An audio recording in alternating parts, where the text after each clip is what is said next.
Hello friend, आज के इस वीडियो में हम डिस्कस करने वाले हैं कि सिक्योरिटी गार्ड की क्या सैलरी होता है इंडिया के अंदर। यदि आप भी सिक्योरिटी गार्ड बनना चाहते हैं, सिक्योरिटी गार्ड की सैलरी जानना चाहते हैं, तो इस वीडियो को पूरा देखिए। आपको कंप्लीट डिस्कस कर देंगे कि इंडस्ट्रियल एरिया में क्या सैलरी मिलता है यदि आप एज ए सिक्योरिटी गार्ड काम करना चाहेंगे। तो यदि आप लोकल लोकेशन में काम करना चाहते हैं, अपने लोकल लोकेशन या लोकल सिटी में, तो फिर दोस्तों वहाँ पर आपकी क्या सैलरी रहेगी। या फिर यदि आप बड़ी सिटी में चले जाते हैं, बड़े स्टेट में चले जाते हैं, लाइक आप पुणे चले जाइए, दिल्ली चले जाइए, अगर आप इन लोकेशन में जाते हैं तो आपको क्या सैलरी मिलेगा। तो सबसे पहले तो हम ये जान लेते हैं कि जो टॉप सिक्योरिटी कंपनी इस टाइम इंडिया में वो कौन कौन सी हैं। तो सबसे पहले नंबर में है G4S, दूसरे नंबर में है सिस, बाकी और भी हैं, बट हम एग्जांपल के लिए हमने आपको 2 बता दिया है। बाकी आप सर्च कर सकते हैं गूगल में, आपको टॉप 10 सिक्योरिटी कंपनी पता चल जाएगा। तो चलिए हम जान लेते हैं अप्रॉक्सीमेशन वैल्यू कि यहाँ पे अप्रॉक्सीमेशन आपको क्या सैलरी मिलता है। यदि आप बड़ी सिटी में या बड़ी इंडस्ट्रियल एरिया में जाते हो तो वहाँ पे क्या सैलरी रहता है, या लोकल लोकेशन में करते हो काम तो आपको क्या सैलरी मिलेगा।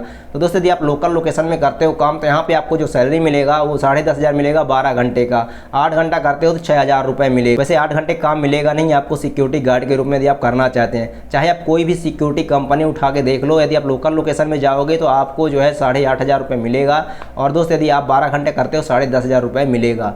अब आप बात करते हैं इंडस्ट्रियल एरिया में जाते हो तो वहाँ पे क्या मिलेगा दोस्त, 12 घंटे का वहाँ पे 12,000 से 13,000 रहता है। यदि आप सुपरवाइजर हैं या फिर आप इंचार्ज हैं सिक्योरिटी के तो दोस्त वहाँ पे आपको 17 से 18,000 देखने को मिलता है। अब बात कर लेते हैं कि अगर आप बड़ी सिटी या बड़े स्टेट में चले जाते हैं, लाइक पुणे चले जाइए, दिल्ली चले जाइए, तो फिर वहाँ पर आपकी क्या सैलरी रहेगी। तो दोस्तों आपको बता दें यदि आप पुणे दिल्ली जैसे लोकेशन में जाते हैं तो यहाँ पर जो आपकी सैलरी रहेगी तो वहाँ पे 12 घंटे का ही 22,000 से 23,000 25,000 रुपये तक देखने को मिलता है सैलरी। तो अगर आप कोई भी सिक्योरिटी कंपनी ज्वाइन कर रहे हैं तो पहले तो आप सर्च करिए कि टॉप सिक्योरिटी कंपनी कौन सी है। तो जैसे कि मैंने आपको बताया G4S और सिस टॉप में चल रहा है इस टाइम इंडिया में। तो यदि आपको ज्वाइन ही करना है तो इनके बारे में ही पता करिए कि इनमें कैसे भर्ती होता है। यदि आप जानना चाहते हैं मेरे थ्रू तो आप मुझे कमेंट करिए, तो मैं इस टॉपिक पर भी रिसर्च कर दूंगा। बाकी आज का मेरा कंप्लीट रिसर्च था सैलरी के ऊपर कि क्या सैलरी होता है। तो दोस्तों मैंने जैसे आपको बता दिया कि लोकल लोकेशन में काम करोगे 8 घंटे तो कितना मिलेगा, 12 घंटे करोगे तो कितना मिलेगा। चाहे कोई भी सिक्योरिटी कंपनी हो आपको इतना ही प्रोवाइड करेगी।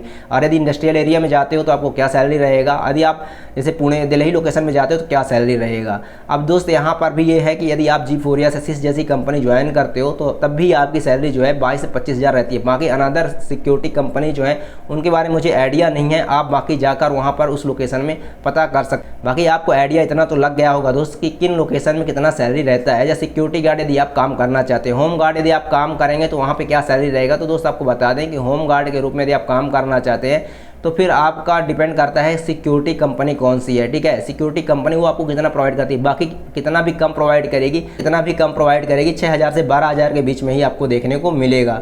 धन्यवाद चैनल विजिट करने के लिए, आपका बहुत बहुत धन्यवाद। चैनल पर नए हैं चैनल को सब्सक्राइब कर दीजिएगा। बाकी और भी अगर क्वेरी है आपकी सिक्योरिटी से रिगार्डिंग, यदि आप सिक्योरिटी गार्ड के रूप में जॉब करना चाहते हैं तो आप मुझे कमेंट करिएगा, तो मैं इस पर और ज़्यादा रिसर्च करके इस पर वीडियो बनाऊँगा। धन्यवाद।